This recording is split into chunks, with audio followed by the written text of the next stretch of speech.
Have you ever taken a pottery class in which you have that wheel that spins around and you make a pot? Well, we're going to do a similar thing inside of Blender today using the spin tool to take a couple of vertices and spin them to make a pot or a shape that we want. So to kind of understand the spin tool, let's go ahead and add a cone. It doesn't really matter what object we're adding, we're just using this for learning purposes. And then tap into edit mode. As I move this cone, right here is the center of rotation, where that little dot is. Now let's do a quick little side note here.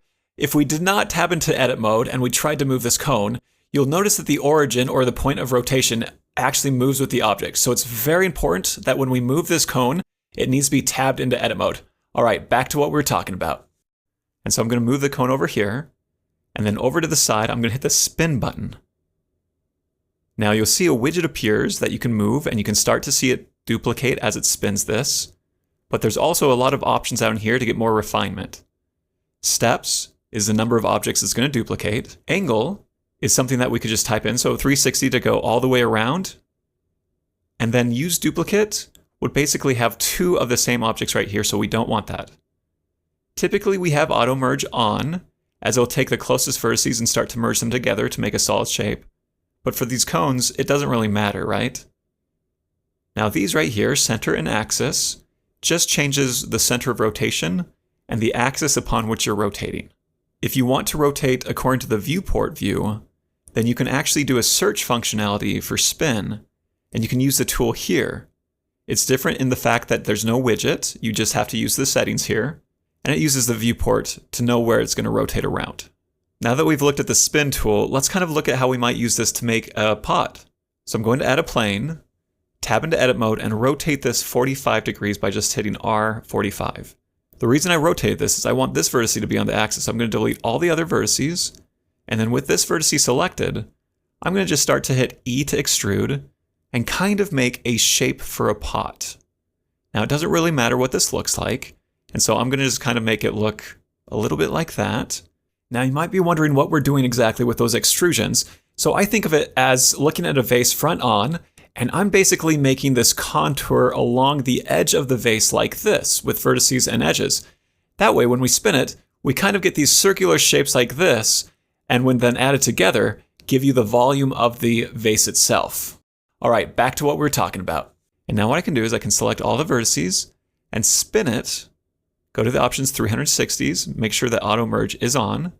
And it's okay if it's not super smooth. We might want the steps to actually be low, because we can always add a subdivision surface modifier later.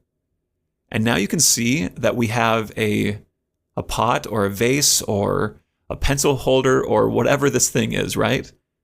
Now, if you look at the bottom, that was hollow. We didn't make that flat right there. So I can select all these vertices and then just hit F to fill in that face. But you can see that this is still kind of thin, right? So what you need to do is add a solidify modifier. That can be found in the wrench. Add modifier, generate, solidify, and then you can increase or decrease the thickness as you want.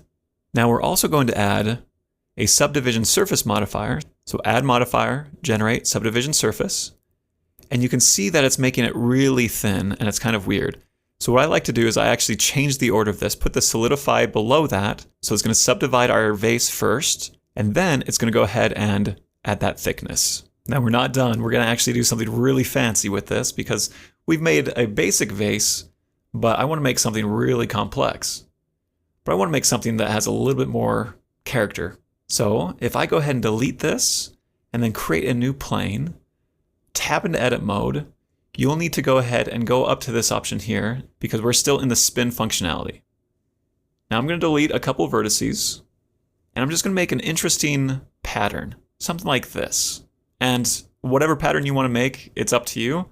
Now I'm going to make sure I move this out, and then I'm going to go to the spin function, and I'm going to turn on use duplicate.